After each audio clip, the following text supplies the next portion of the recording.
coordinateur principal de la société civile Alex RDC, M. Jeff Pambi. Parce qu'avec lui, nous allons faire un peu d'analyse sur la situation qui se passe au niveau de la chambre basse du Parlement. Comme ça, en tout cas, là-bas, ça chauffe pour connaître qui se dira peut-être quand même au perchoir de l'Assemblée nationale. En tout cas, une question qui fait chauffer avec 12 candidatures de membres de l'Union sacrée. Comment vont s'en sortir? Si nous allons parler ce soir avec Jeff Pambi. Bonsoir, M. Jeff Pambi. Bonsoir, fiston. Jeff Pambi, vous allez très bien? Bon, très bien est une chose, mais bon, ça va, on tient le coup. Merci, Jeff Pambi. Vous tenez les coups avant de commencer notre CG. Est-ce que vous pouvez nous dire comment se porte Alerte à ce moment un peu très compliqué? Super, super.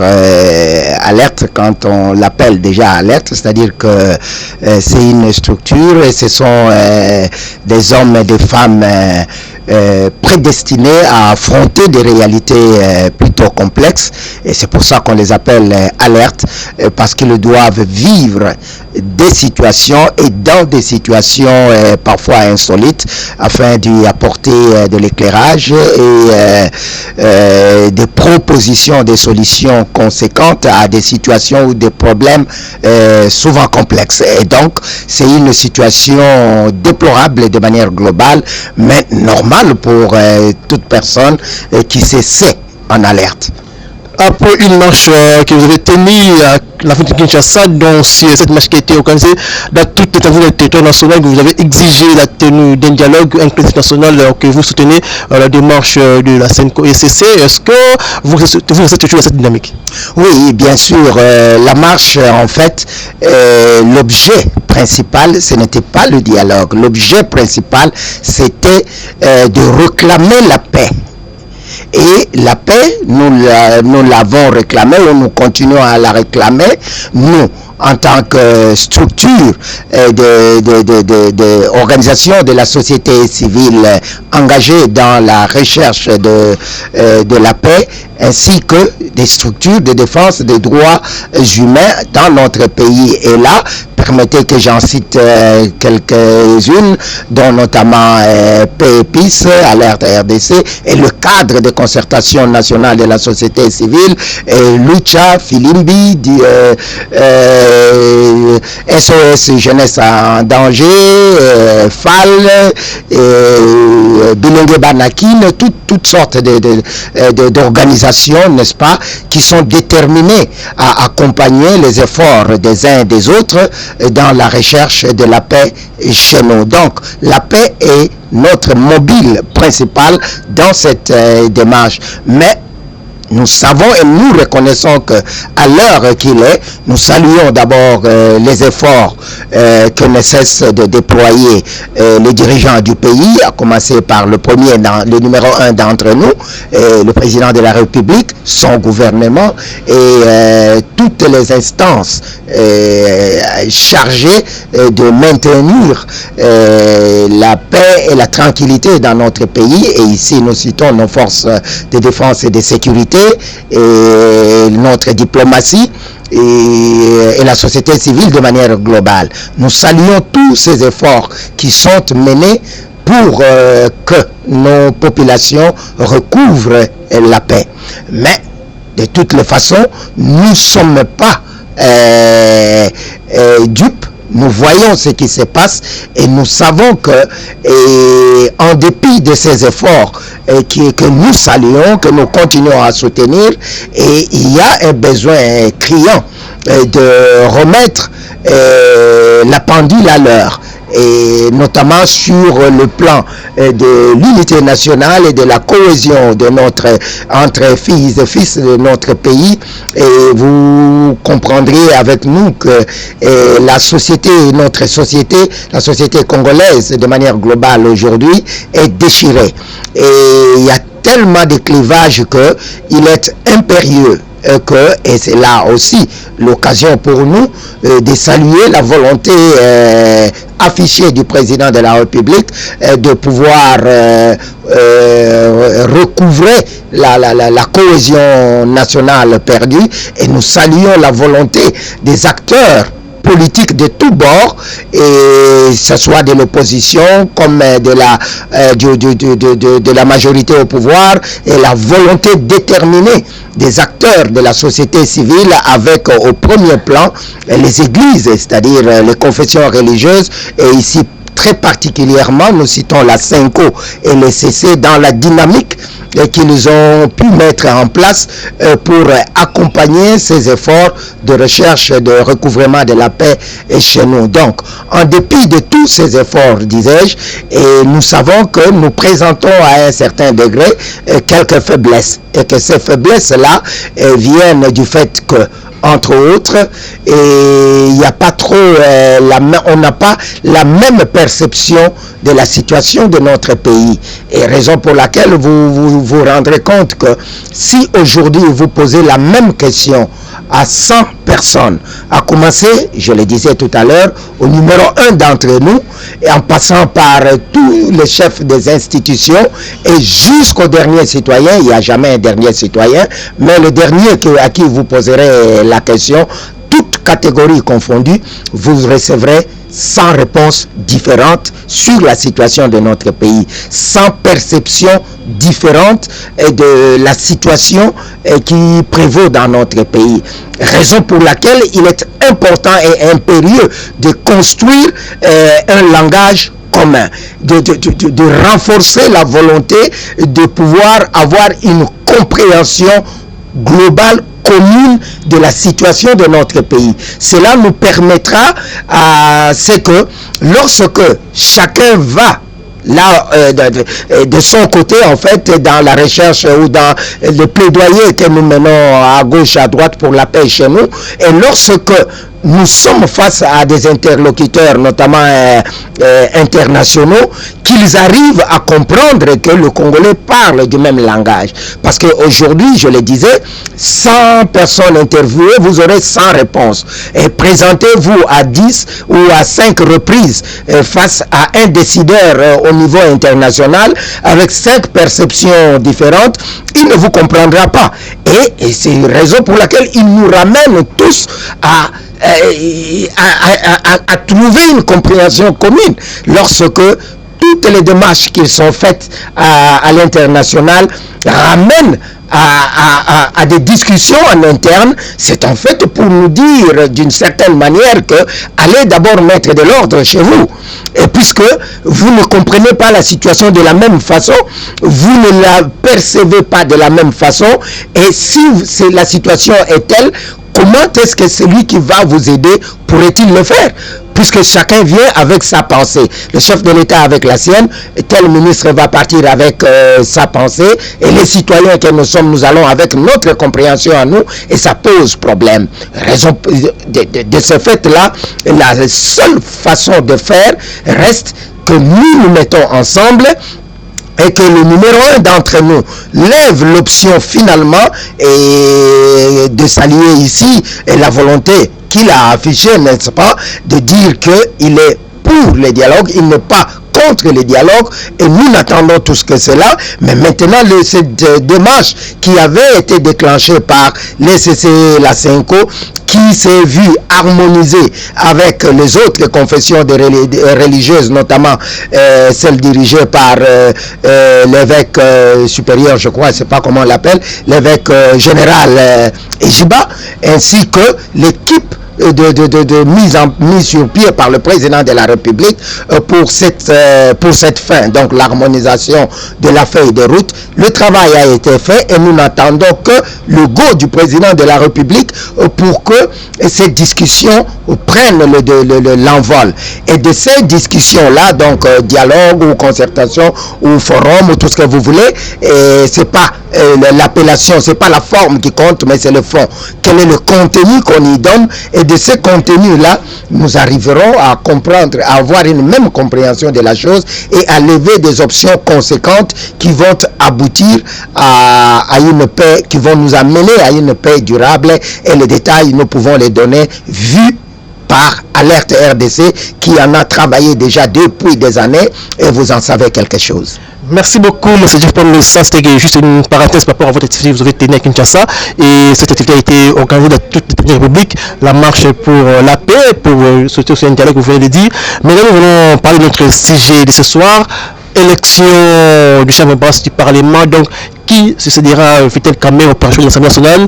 12 candidats de la plateforme l'Union Sacrée qui s'en disputent, notamment comme Jonker, que nous voyons Mbosso, qui est le deuxième vice-président de cette institution, qui est ses candidats. Nous avons également aussi le ministre, l'ancien ministre qui a démissionné pour postuler à ces postes, c'est-à-dire Aimé Mboji. Quelle analyse faites-vous par rapport à cette situation? Bon, notre analyse est claire, c'est-à-dire que tout peuple mérite ou mérite sa situation. Et ça, nous le disons toujours. Et au regard de ce qui se passe là, d'abord ce qui se passe là, pour nous, ce n'est pas un événement. Et ils ont placé eux-mêmes, comment on l'appelait, Vital Kamerhe, et pour des raisons qui leur sont propres, et ils ont pensé qu'il fallait qu'ils l'évincent. Ils l'ont évincé et maintenant ils sont dans des discussions, des tractations pour placer quelqu'un d'autre à sa place. Qu'est-ce que nous, en tant que citoyens, nous tirons dans tout ça? Vous savez très bien que Vital Kamerhe, pour accéder à ces postes-là, à travailler sur la préservation, sinon l'amélioration des conditions de vie des élus, entre guillemets, c'est-à-dire des membres de l'Assemblée nationale. Et c'est comme ça que ceux-ci, ayant cru en ces discours-là, ils lui ont sur base d'un mot d'ordre certainement venu de quelque part, lui ont donné leur suffrage et Kamerhe est devenu président de la République. Et aujourd'hui, pardon, excusez-moi, lapsus, Kamerhe est devenu président de l'Assemblée nationale. Et maintenant, ils ont trouvé que non, peut-être qu'il n'a pas répondu pleinement à ce qu'il leur avait promis. Ils veulent changer. Et entre eux, il y en a un tout honte but et qui a été entre guillemets aussi le déclencheur, parce que il peut bien y avoir un déclencheur sans qu'il ne soit vraiment déclencheur. Le déclencheur, je ne sais pas comment on l'appelle, Bindoulé ou quelque chose comme ça, et à la fin ils se sont disputés entre eux parce qu'il a considéré qu'il avait été floué. Et aujourd'hui je l'ai suivi quelque part où il déclarait que le pétitionnaire lui aurait demandé de pouvoir être le candidat. Donc, c'est-à-dire que il voudrait devenir président de l'Assemblée nationale, pas par conviction, pas parce qu'il pense qu'il serait le meilleur candidat pour répondre aux besoins d'une Assemblée nationale qui est d'abord de veiller à ce que la nation marche conformément aux lois qui sont mises sur pied, mais il vient parce qu'un groupe d'individus lui demande de postuler sans que lui-même n'ait cela à l'esprit. Et allez vous le dire vous-même.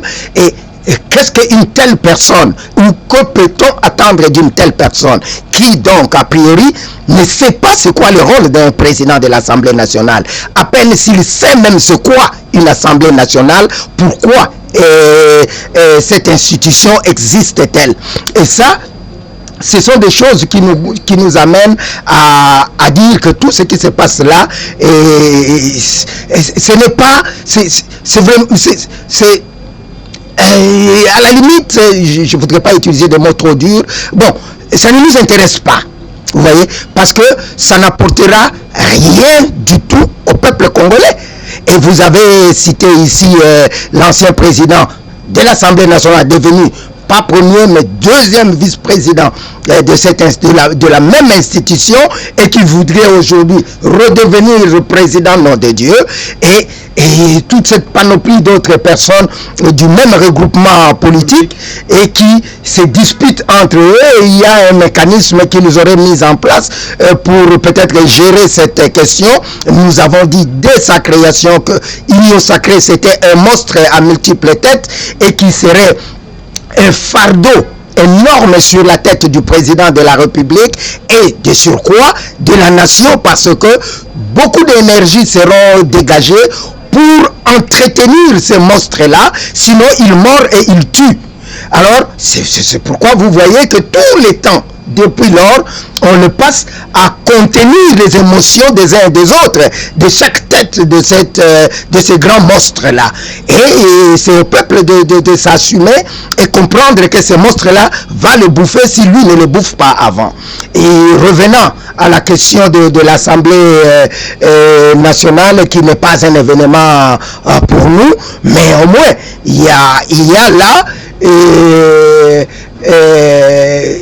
une situation plutôt insolite qui se vit là-bas, et où on se pose la question si ce qu'on vit est vraiment réel ou un songe, ou un mauvais rêve, ou un cauchemar, dans un état dit de droit où la séparation de pouvoir est la règle. Et bien, on se dit, et Alerte RDC, dans son interview parmi les dernières, se posait une question, ou du moins c'est pas une question, une exclamation. Lorsque l'on voit un exécutif qui veut présider le législatif pour contrôler l'exécutif. Est-ce que ce n'est pas une aberration? C'est-à-dire que Kamer aussi a été l'exécutif qui a démissionné pour devenir aussi opération de l'Assemblée pour contrôler l'exécutif. C'est ça l'aberration, certes, mais Kamer a fait un choix après ses examens. Je ne le soutiens pas. Là, nous réfléchissons scientifiquement. Depuis cette législature, Kamer a été député. Il n'a pas fait partie du gouvernement en place, et qui a été installé par la même Assemblée nationale. Et il a été élu président.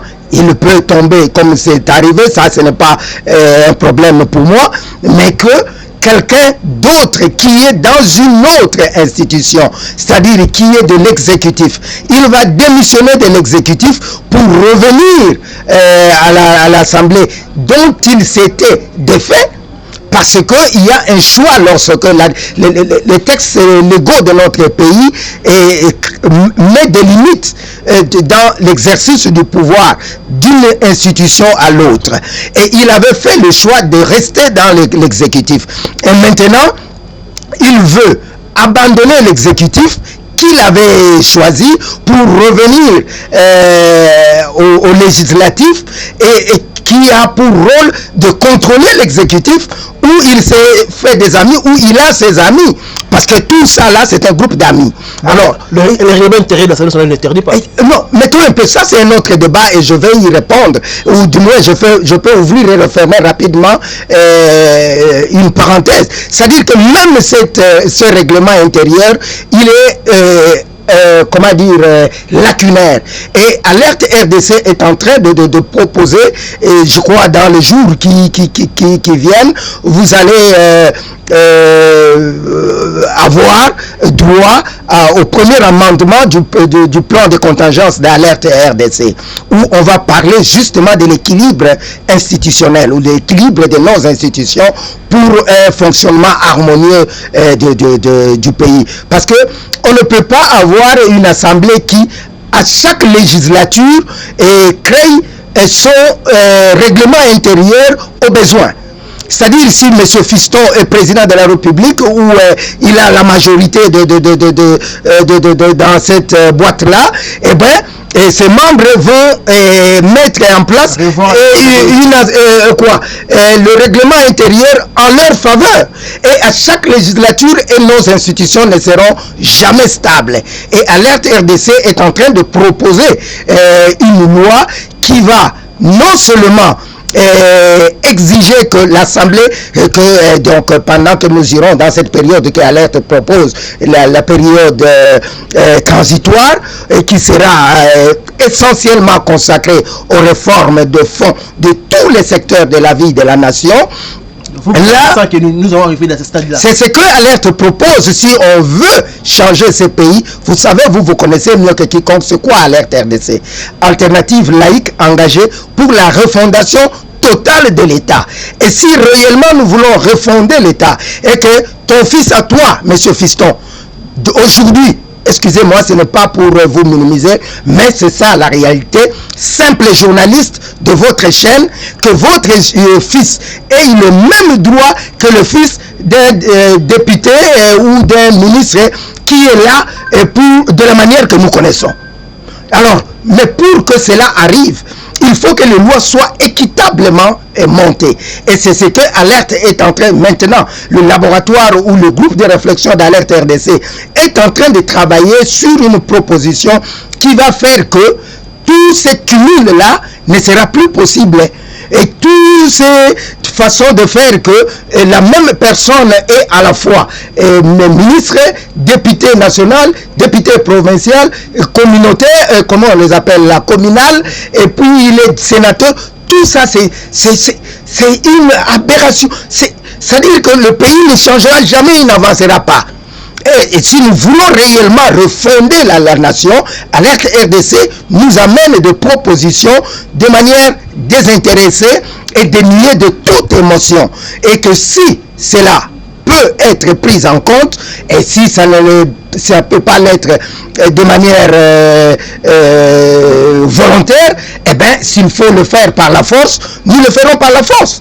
C'est-à-dire que la constitution de notre pays nous donne la possibilité de contraindre ceux qui dirigent. Donc cela veut dire vous allez mettre en application l'article 64 de la Constitution. Bon, moi je parle de la globalité, parce qu'on n'est pas dans les détails maintenant. Si vous voulez qu'on parle de ces détails, nous vous les donnerons. Nous vous donnerons des articles de la Constitution, nous vous citerons des lois qui permettent ceci ou cela. Mais ici, c'est de manière globale. Donc, ce qui se passe là à l'Assemblée nationale aujourd'hui est une vraie aberration ou un paradoxe, comme nous le disons. Et je crois que vous pouvez lire le tweet d'Alerte RDC et qui parle de paradoxalement RD congolais, n'est-ce pas?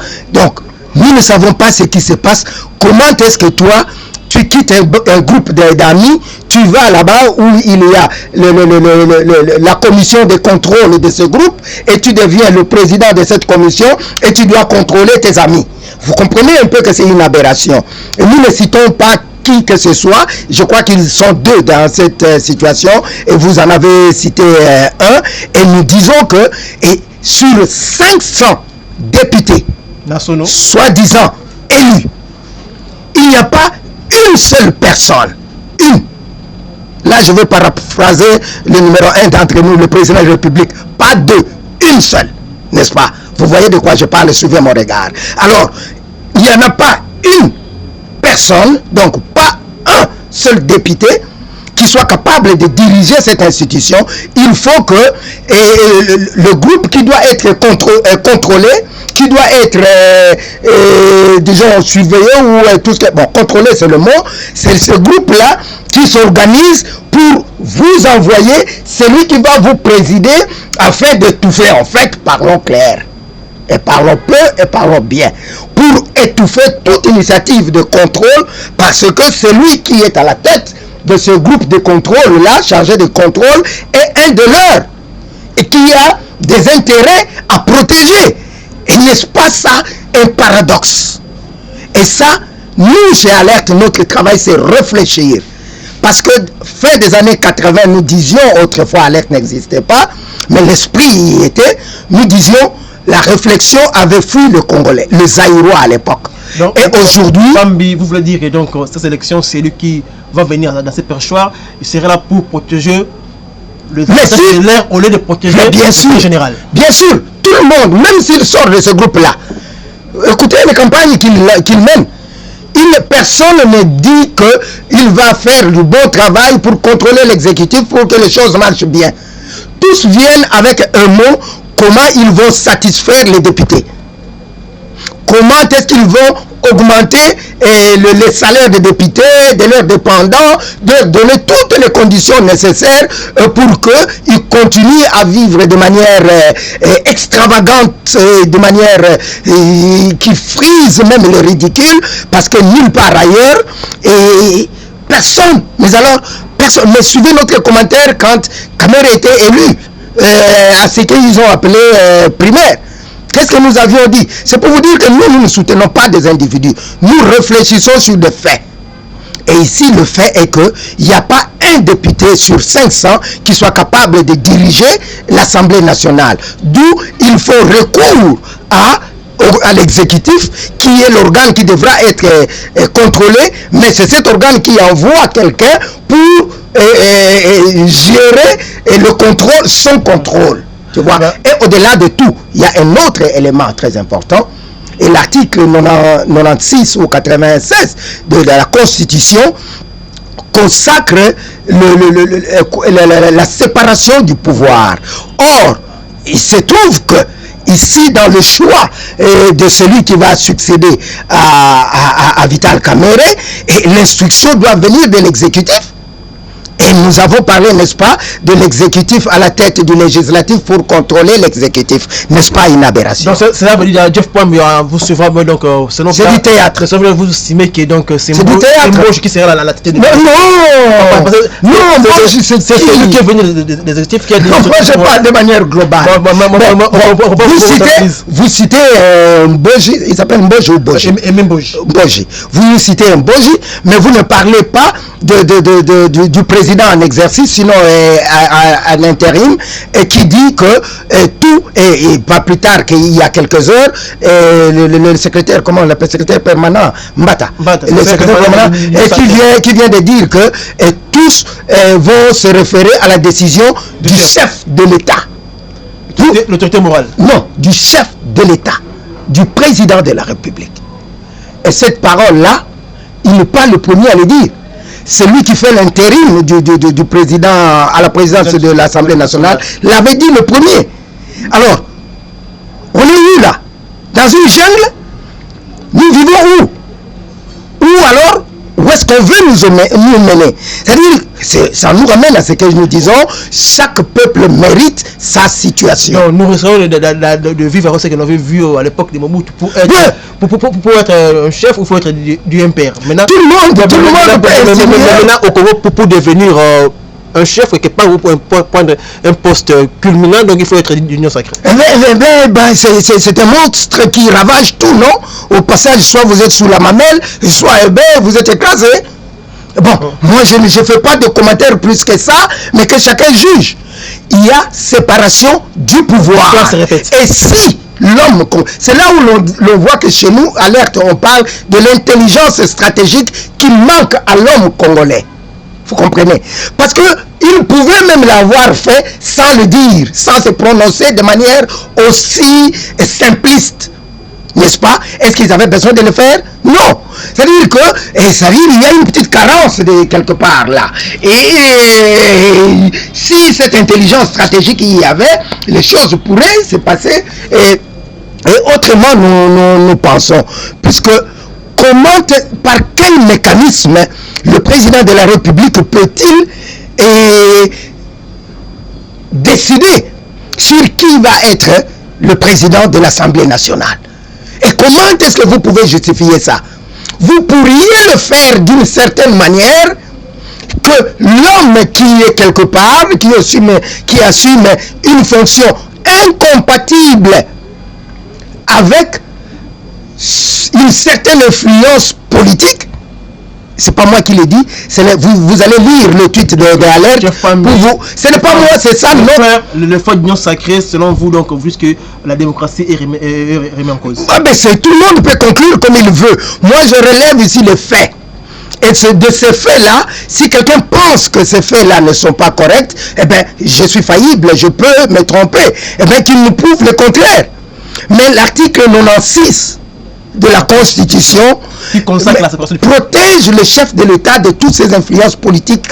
C'est-à-dire, il ne peut plus agir pour le compte ou au nom de partis ou de regroupements politiques. Il est détaché de cet élément-là. Mais maintenant, par petitesse d'intelligence ou d'esprit ou quoi, vous mettez la corde au cou au président de la République, qui lui-même avait déclaré qu'il n'avait rien à voir avec le départ de Kamerhe et de la tête des choses, mais en même temps, ceux qui le soutiennent politiquement vous disent que celui qui va décider de qui va le remplacer, et par simple syllogisme normal de l'école primaire, ne peut-on pas faire des déductions?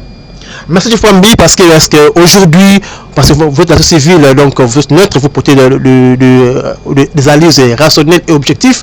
Aujourd'hui, qu'est-ce que se cache à Caméré? Parce que la même chose que Caméré a vécu sous le régime passé, c'est aujourd'hui encore se trouve dans cette situation. Et après lui, ça pose du problème pour son successeur. À Caméré, qu'est-ce qui se dérange à Caméré? Non. Moi, je ne vois pas la chose de cette façon-là. Moi, je ne vois pas le Congo pris en otage par des individus. C'est parce qu'on dit que ce qui s'est passé avec Caméré, le régime, il y a eu des raisons. Il semblerait qu'il défendait quelque chose pour l'intérêt de la nation. Aujourd'hui, on dit qu'il semblerait qu'il refusait cette proposition ou cette idée de changement de la Constitution, ce qui a causé du souffle. Moi, je ne vais pas dans des insinuations. Moi, je parle des faits. Et les faits sont têtus. Nous avions dit quelque chose quand ils sont passés par leur primaire là et que Caméré devrait devenir président.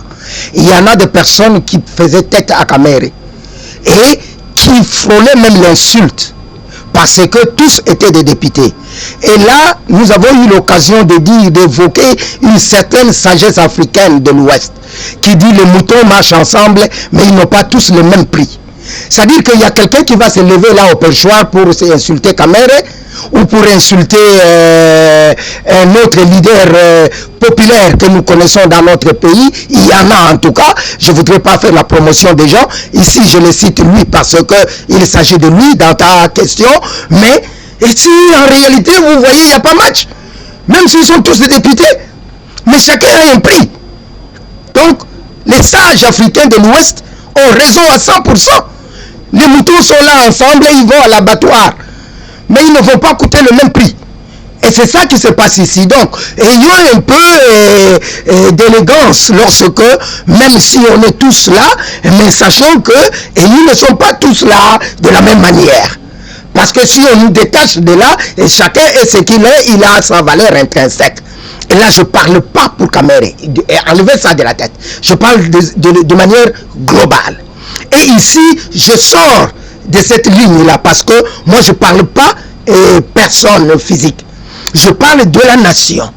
Le problème ici est de fond. Tant qu'on ne cessera de parler des individus, ce pays aura des problèmes. C'est-à-dire qu'il y a des hommes providentiels. Caméré aujourd'hui était à la tête de l'Assemblée nationale. Il n'y est plus. Hier, c'était quelqu'un d'autre à la tête du Sénat. Il n'y est plus. Et c'est quelqu'un d'autre qui l'occupe aujourd'hui. Hier encore, c'était quelqu'un à la tête de la RDC. Aujourd'hui, il y a quelqu'un d'autre. Et demain, il y en aura un autre. Donc, lorsque nous, à Alerte, nous réfléchissons, nous ne voyons pas qui est où. Nous pensons République. Comment est-ce que nous pouvons faire pour que la République avance? Et ici, la réponse est une et unique. Nous devons refonder l'État. Refonder l'État sous-entend faire un break. Un break, c'est-à-dire un frein, un stop. Arrêtons-nous un instant, réfléchissons et jetons des bases du nouveau Congo qui va venir.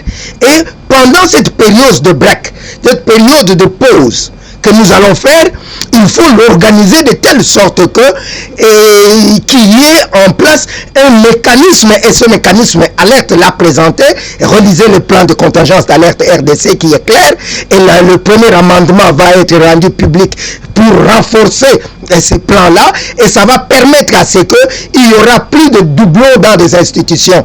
Quelqu'un qui est député là-bas, qui est sénateur, et ou c'est son fils, ça sera fini. Parce qu'on sait que l'Assemblée nationale joue un rôle très important.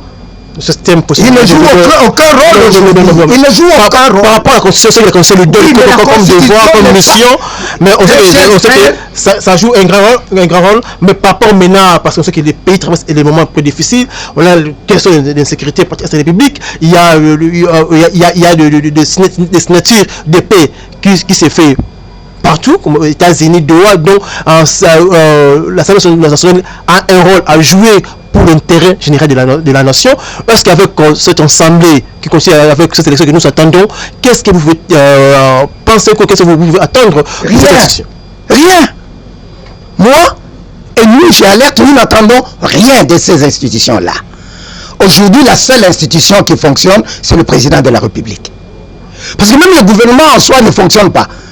Parce que le même département qu'il y a dans l'équipe Souminois, ces départements sont dans l'équipe Félix Tshisekedi.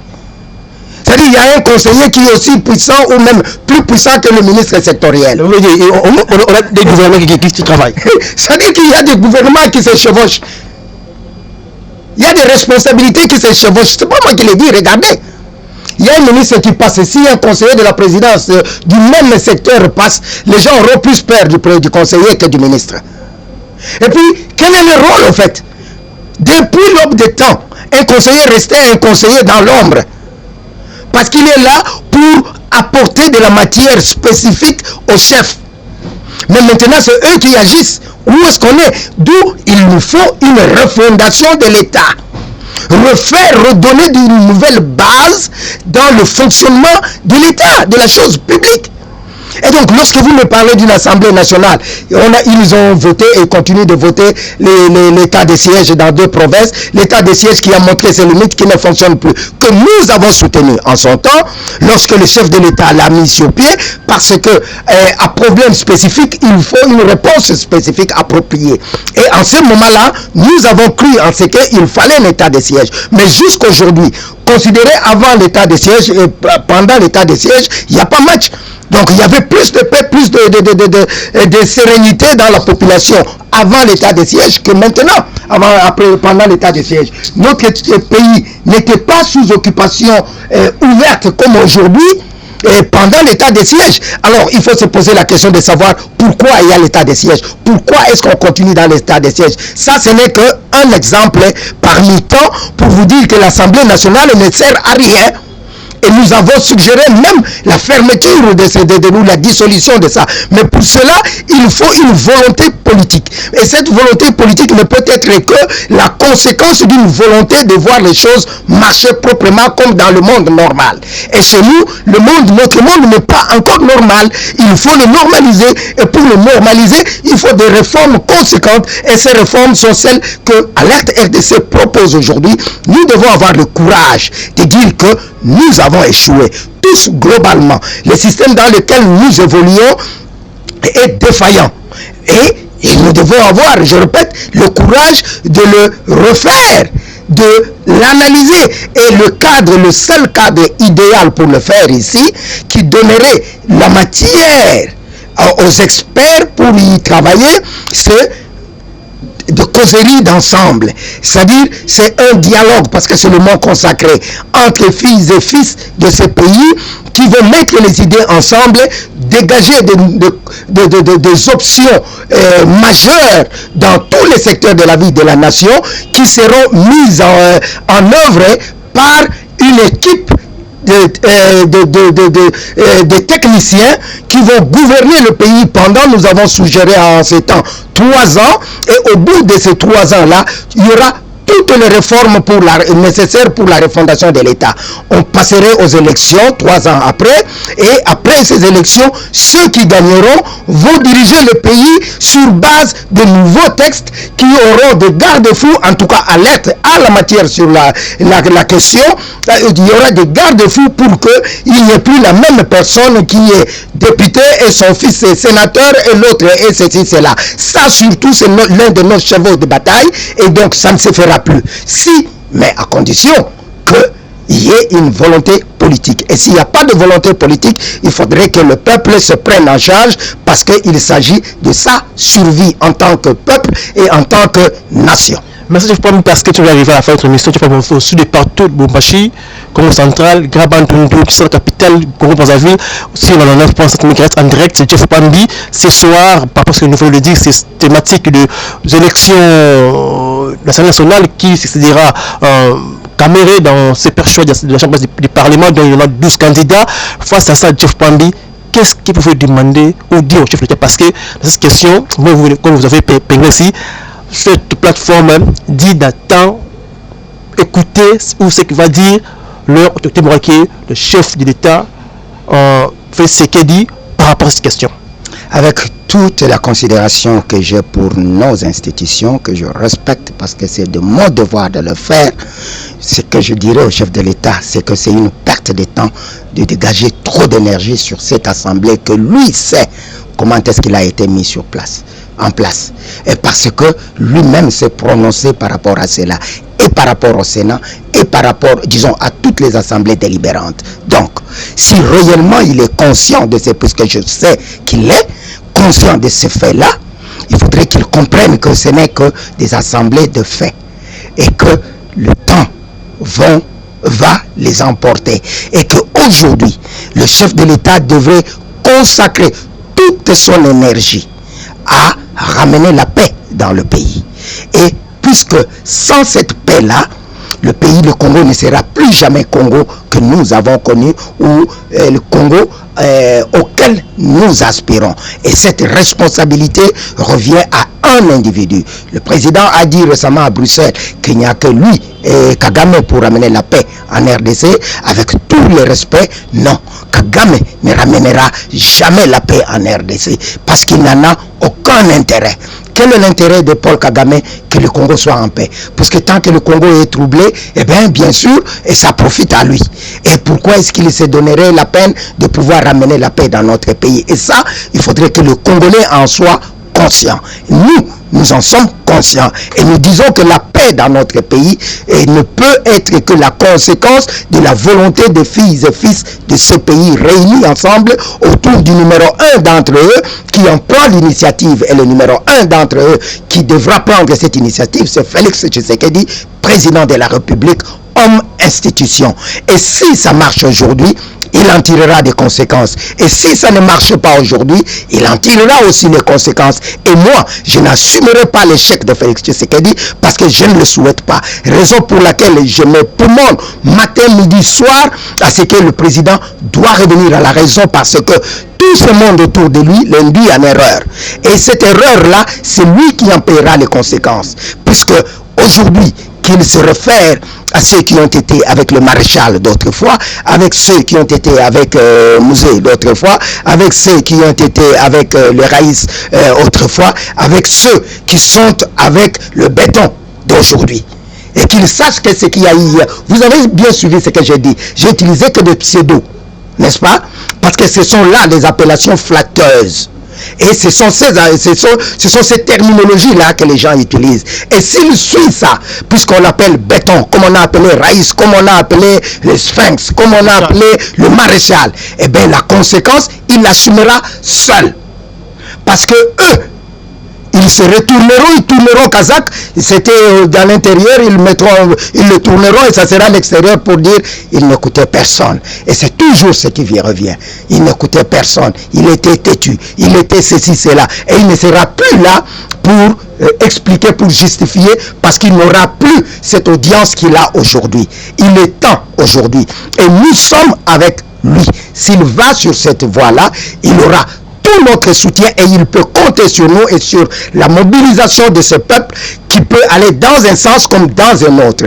Et ici, toute notre démarche est focalisée vers le bon sens d'appuyer le président de la République qu'il appelle un dialogue national inclusif où toutes les filles et tous les fils de ce pays et de manière inclusive, disais-je, et sans exclusion, qui se mettent ensemble assis autour d'une table avec le numéro 1 d'entre nous. Ce n'est pas que Félix Tshisekedi viendrait s'asseoir dans les dialogues, mais nous connaissons les mécanismes qui entourent cette fonction-là, parce que Félix Tshisekedi n'est pas seulement un individu physique, mais il est une institution. Donc, des mécanismes sont prévus pour que le président de la République appelle et participe de manière efficace à ce dialogue-là. Et je ne vais pas dans les discussions politiciennes qui disent non, il est parti au pouvoir, au conflit, au consort. Bien sûr qu'il y a un conflit.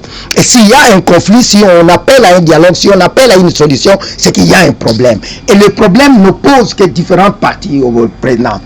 Et ces parties prenantes, si elles ne sont pas partie à la recherche du pouvoir, à la recherche de la solution, et sachez que la solution que vous pensez que vous aurez sera une solution éphémère. Donc elle ne durera pas. Pour que la solution soit durable, il faut que toutes les parties prenantes au conflit, au problème, se mettent ensemble, discutent, élèvent des options et mettent des garde-fous pour que ce mal ne revienne plus. Et donc, le président de la République, nous le soutenons dans cette voie-là et nous sommes sûrs que s'il nous écoute, comme il nous a écoutés autrefois, et ça, Nous en parlerons à une autre occasion. S'il nous écoute aujourd'hui, il sortira quand le moment viendra, la tête haute, et ce pays parlera de lui, pas d'une autre façon que sinon d'un grand qui aura sauvé sa nation. Merci beaucoup, Jeff Pambi, que vous êtes l'adversaire principal de l'ex-RDC. En tout cas, merci d'avoir répondu à notre invitation. Merci aussi à vous de suivre l'émission, vous êtes trop nombreux.